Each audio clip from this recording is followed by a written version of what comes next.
Hey dudes, welcome to Splat from the Past, the only 80s themed horror and sci-fi show where things can get totally radical. Now today I will be interviewing a podcaster. His name is Jerry McCarthy. He's the host of Rick's Martini Bar. You know, that podcast with the really catchy opening theme song? Well, I'm having him on today. I want to talk about, you know, the podcast, how he got Kelly Maroney, my good friend, involved in the show, what he does for a real job, and how he got into podcasting and stuff, and what his movie TV fandom is really like. And I'm going to have him on the show today and find all that out. It's going to be pretty cool and stuff. He seems like a cool guy because I listen to the podcast quite frequently whenever I can. And it's going to be pretty cool. Yes, indeed. So, here is my interview with Jerry McCarthy. Jerry McCarthy. Hey, Jerry. Welcome to the show. Thank you. How are you? Doing great. That's awesome. Thank you so much for taking the time today. So, the people out there that listen to your podcast know that side of you, but I'm curious to know, like, what do you do besides Rick's Martini Bar? Well, I do a lot. I'm the operating officer for a large corporation. That's my main job, but the fun stuff, I do. I do voice acting. I do some acting work, and then I actually own a production company with Rick of Rick's Martini Bar, and that's called Brad Rick Productions. Mm-hmm. Wow, you wear a lot of hats, I can see. I do. Wow. So, at an early age, was being in entertainment something you really wanted to do? Yeah, I grew up in Detroit, Michigan, and my dad was a police officer, and I, grew up in front of the television set like everybody else. And then I actually moved to California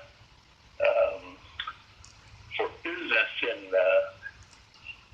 1995, Mm-hmm. and that's when I started to meet people, and I started to do some voice work, and I got a couple of acting gigs, and I got in the Motion Picture Academy, and then from there it was I just I like everything about it, Mm-hmm. Yeah, I knew you had to be in some level of show business because you remind me of John Waters with that mustache. Yeah. Yeah. So I've done some writing as well. So I just like doing everything. Mm-hmm. Yeah, I'm like that too. I don't limit myself. I do stand up. I act. I do the podcast. I screenwrite. I don't limit myself at all. Right. And you meet some great people. I mean, that's the best part about it is the people I've met. Mm-hmm. Like what job do you get the most satisfaction out of?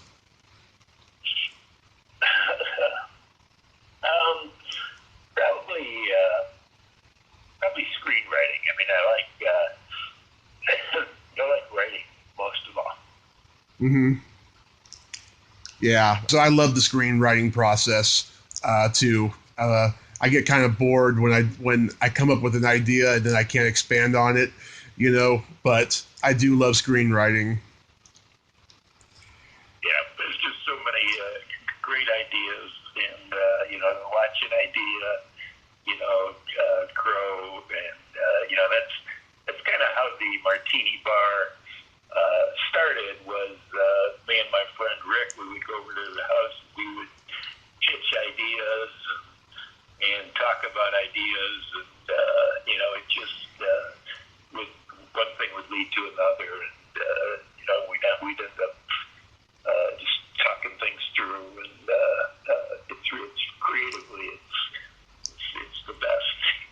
There is just nothing like creating. Creating just is so satisfying and rewarding at the end of the day. Yeah.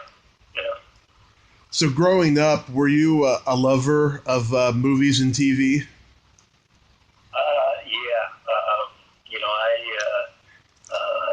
I was one of. I have 7 brothers, and so a large family, and so we spent lots of hours in front of the TV, and that's when I came out to Hollywood and got to meet so many of the people that I had watched growing up with.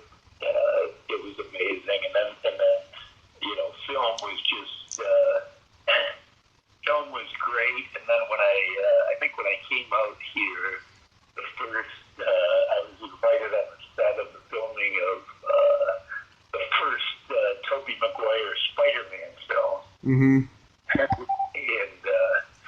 it was just amazing to watch, how the film came together and how the actors came together, and that was Sam Raimi, and it was just great. Mm-hmm. What do you remember the first movie you ever saw? I never forget the first movie I ever saw. It was a Don Knotts movie called The Shakiest Gun in the West. In the West, yeah. It's an oldie, and then I would go to the movies rarely, and then when I saw Jaws, mm-hmm.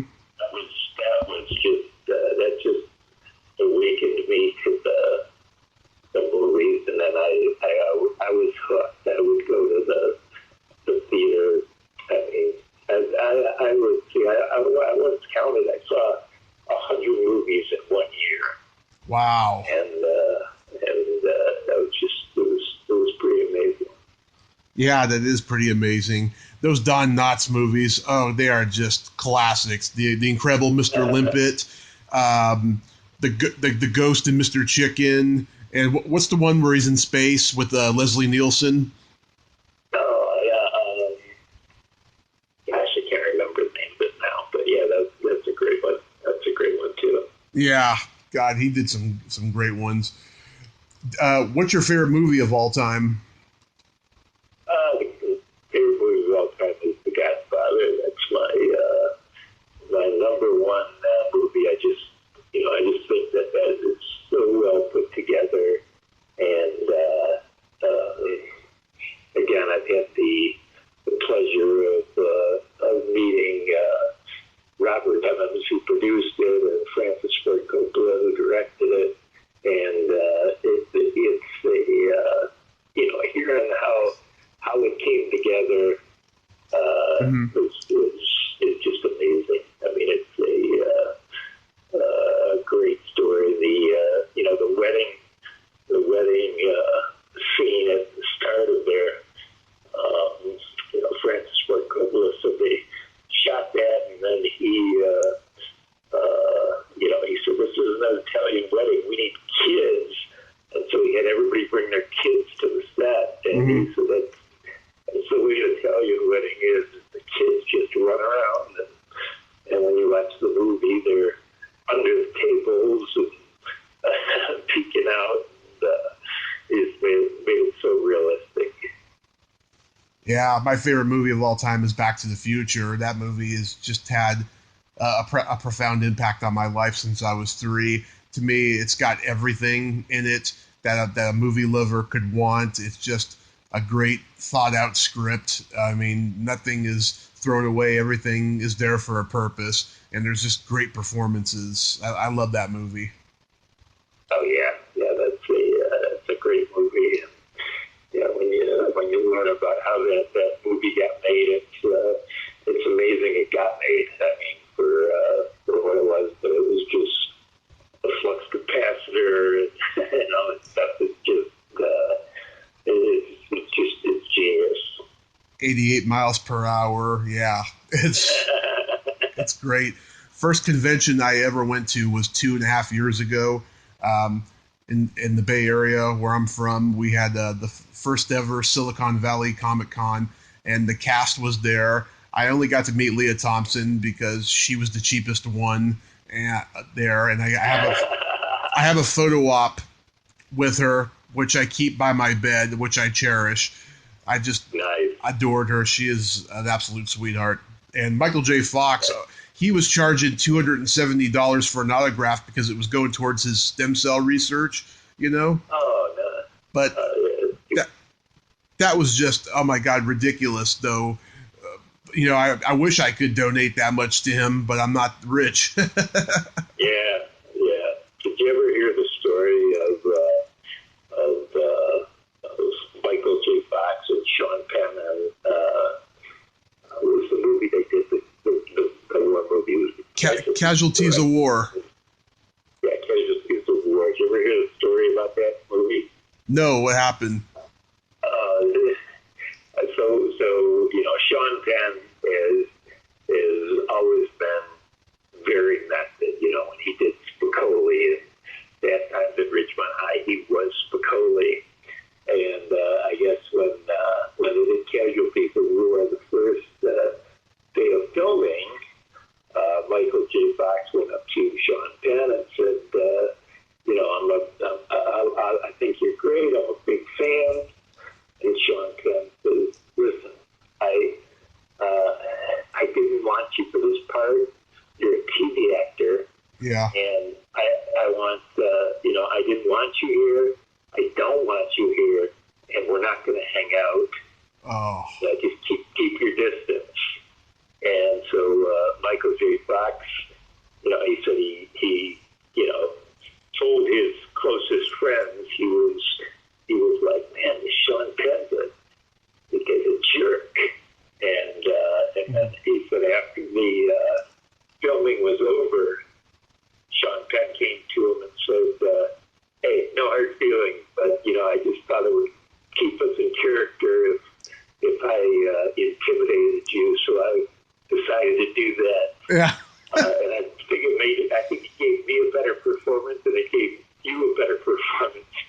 And Michael J. Fox said, I immediately had to call up all the people that I had told he was an idiot or jerk to, and said, he's not that bad. He was just acting. He was not that. He's total method. Oh yeah.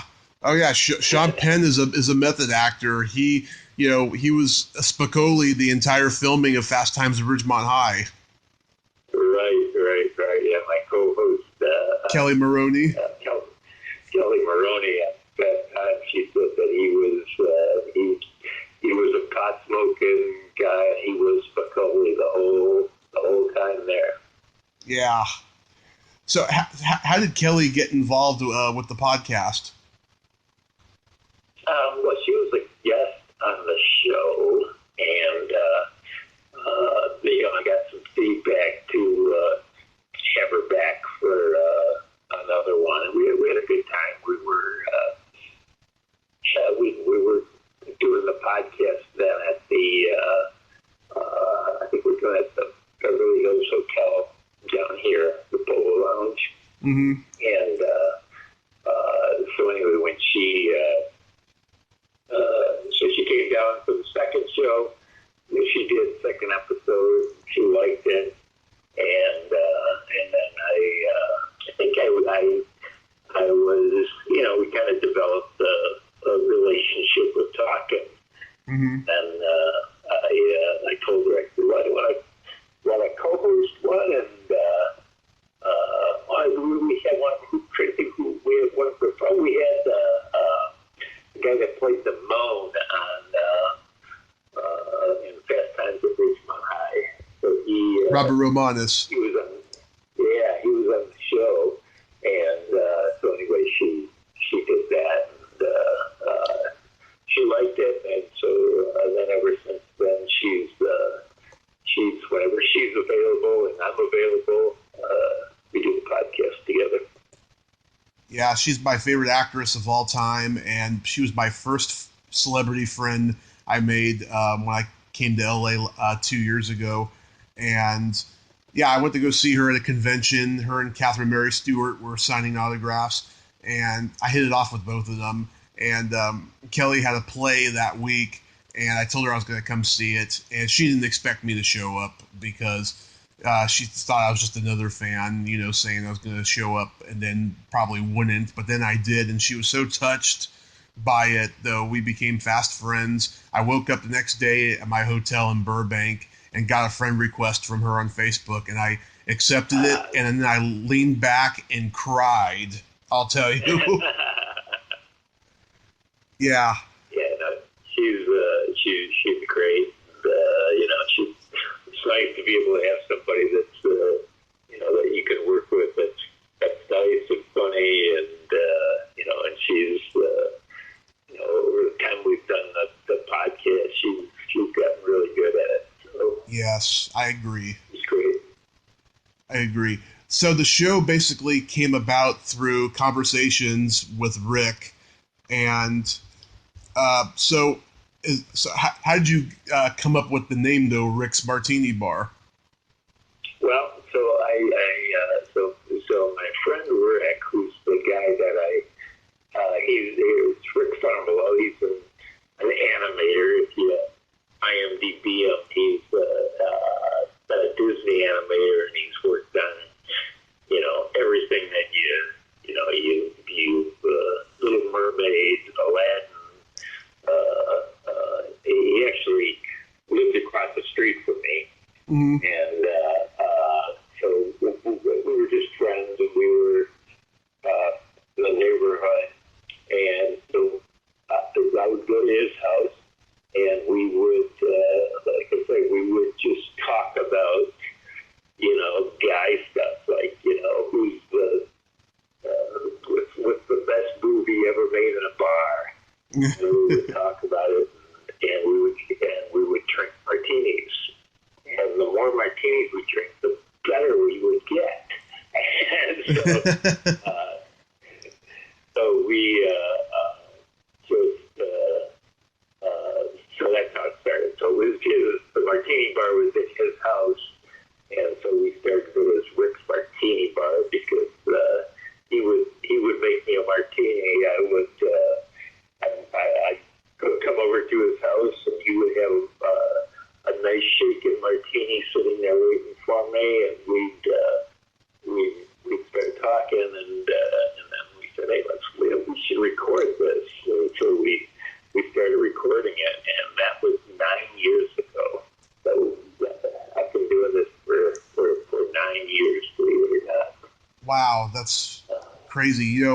I've talked to a couple people who have been doing the podcast for over 10, 12 years, and I'm like, God, the word podcast didn't even really exist yet. I mean, Kevin Smith had his podcast, Smodcast, which he still has, but like nobody really had that name. It's just amazing. It's especially amazing now how the podcast world has taken off, and I think it's changed, especially talk radio, for the better. Oh yeah, definitely, and it's really where the only way you can listen to a long form interview or a long form discussion. Unfortunately, radio is all commercials and traffic and weather, and that's when we were trying to find ways to monetize it. That's actually what we ended up doing was we syndicated it to AM radio stations that want to don't have programming in the evenings, and so they just put our show in the queue, and they do that. So we do end up on radio stations. Oh, nice. Nice. Yeah, the only complaint I have about the show is that it's way too short.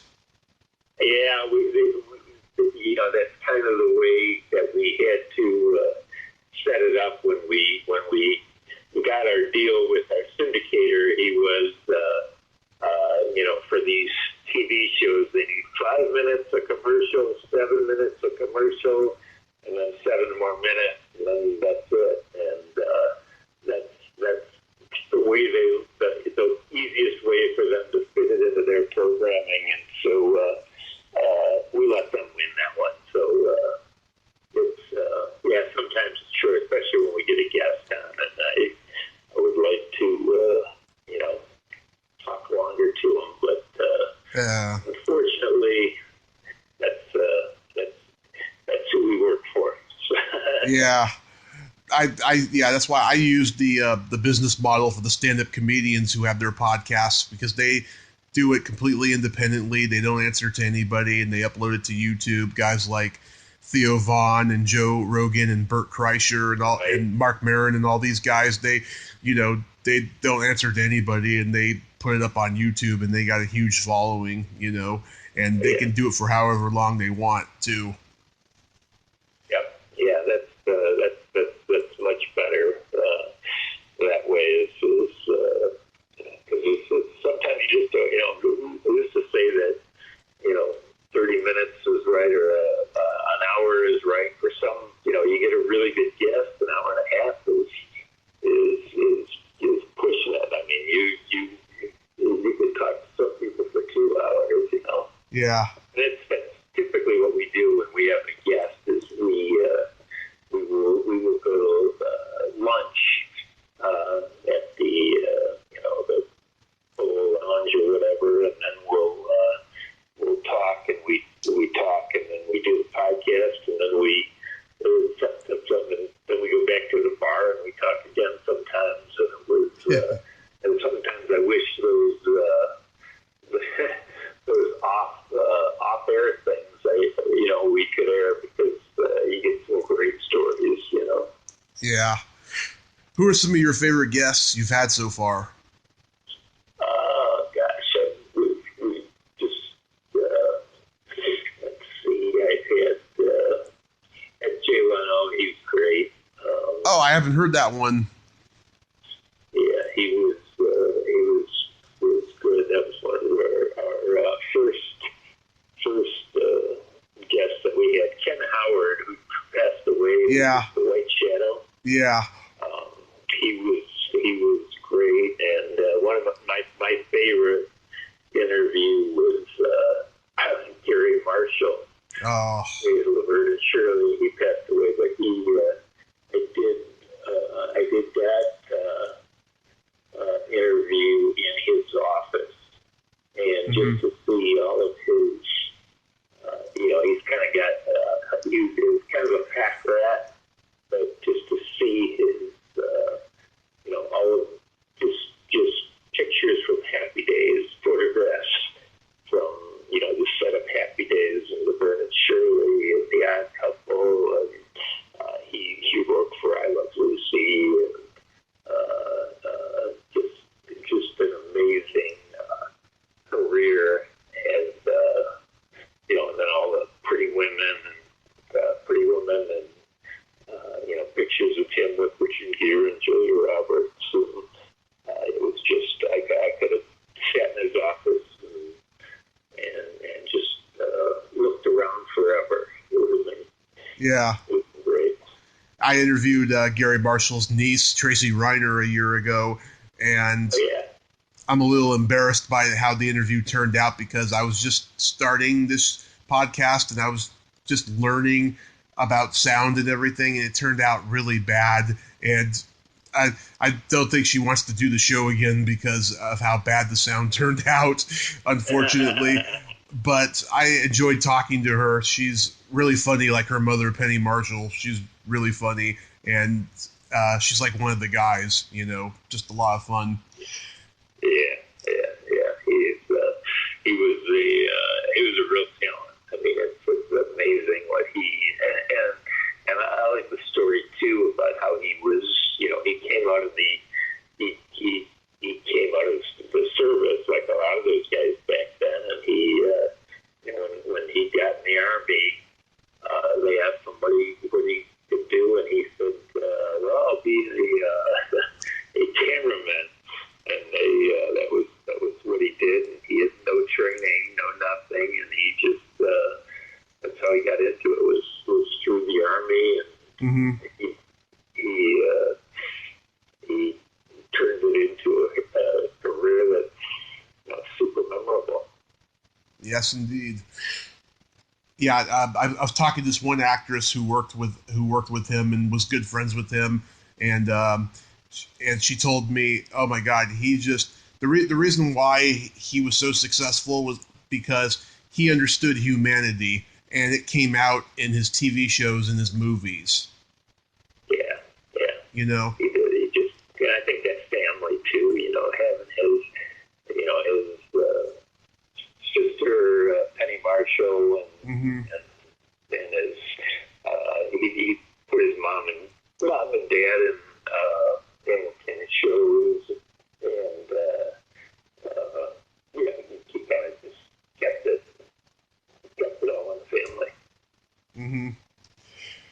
So yeah, my favorite guests that you've had, I love it when you had Mindy Sterling on.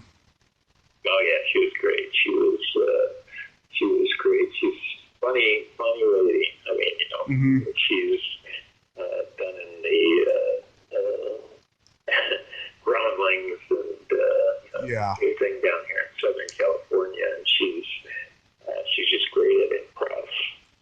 Yeah, I've interviewed a couple groundlings from before she got there and stuff, and I've reached out to her, but I haven't heard back though. But I also liked when you had Amanda Wyss on. Oh yeah, that was good. It's funny, all of those.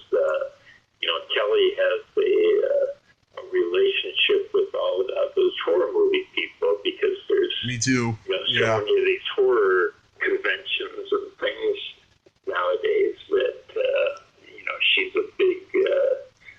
They all kind of know each other, and they're all kind of I don't know, scream babes or something they call themselves, and they all hang around together. But yeah, so Amanda was she was in Times of Ridgemont too. But anyway, it was great. Yeah, and the Sharon Farrell one was great too because she had that book out. Oh, yeah. You don't know what we cut out of the Sharon Farrell one. Oh, I can imagine. I know her reputation. You talk about, a podcast that could have gone on for 2 hours. I mean, it was, she has got stories that just do not stop. I mean, she was in Cuba. She hung around with Che Rivera. It was, she just had so many stories that, she was at Hawaii 5-0, and she had a bunch of not too great things to say about Jack Lord. Oh, nobody does. Yeah. Oh. He was, I kept saying, you really want us to, you really want this? I told her, I said, is there anything you don't want, you think bad about after you do the podcast? Just call me up and we'll, I'll be happy to take it out. And so she did the thing. She did the podcast, and I could kind of feel I was kind of editing on the fly where I'm going, okay, I can't use that. So I think I recorded about an hour or so of it. Wow. And she first day she didn't call. The second day she didn't call, and I called her and I said, have you had any second thoughts about any of the stuff you said to me?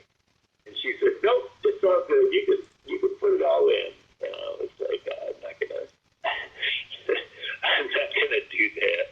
And so I took the sauciest stuff out. I just didn't want to put it in there. But she could talk, boy. I'll tell you that. Yeah. I should reach out to her. Oh my God, that sounds like I'd have fun with her. you would not be at a shortage of stories. I will tell you that. Mm-hmm. So, do you have any episodes coming up? Well, we've got Rich Little. All right. Yeah, we are, the impersonator, Mm-hmm. and he's on coming up in October, and then I'm so sorry, in November, and then we've got Michael Learned, who is the mom on the Waltons. Right. She's scheduled to come up in November too, so those will be our next guests. Nice. Is there anybody that you really want that you haven't been able to get?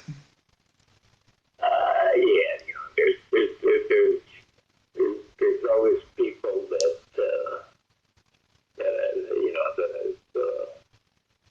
I've wanted to get, and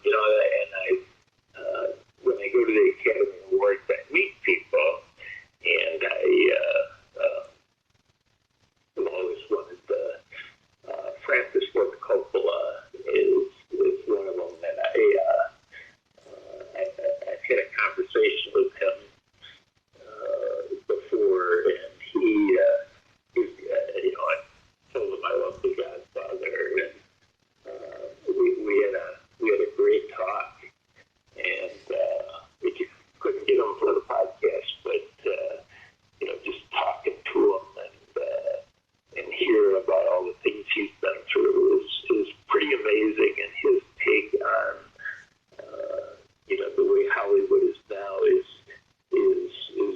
pretty amazing. I would love to talk to him about that, because he's not a fan of the way that Hollywood has turned to. He feels like the creative stuff is kind of gone, and he would be a great guest to have on, but he hasn't been able to swing it. But when I run across him, I'll keep trying. Yeah, I'm with him on that too. I had a little YouTube banter the other day. So this guy complained about how Kevin Pollak on his podcast has been having a lot of people on that he's never heard of, right?